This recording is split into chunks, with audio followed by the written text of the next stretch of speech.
नुकसान जो है वो स्टैब्लिशमेंट को हो रहा है और उठाना पड़ रहा है, लेकिन इसका सबसे ज्यादा मजा कौन उठा रहा है? वो है आपकी मौजूदा गवर्नमेंट, क्योंकि मौजूदा गवर्नमेंट शुरू से ही ये सब कुछ चाहती थी कि अवाम और इमरान खान और इसके साथ इस्टेब्लिशमेंट ये सब एक दूसरे के आमने सामने आ जाएं और कत्लो गारत हो, और उनका जो बोल बाला हो मौजूदा गवर्नमेंट का, वो अपनी मनमर्जियां कर सके।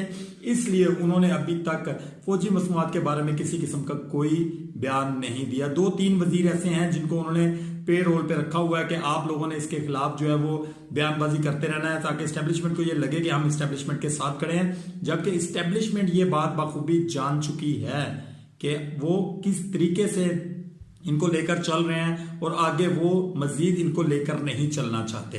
फैसल वाडा की मुलाकातें इस्टेब्लिशमेंट के थ्रू पीपल्स पार्टी के साथ होना शुरू हो चुकी हैं। आपको ये बात बताएं कि फैसल वाडा की मुलाकात हुई है बिलावल भुट्टो साहब से, और बिलावल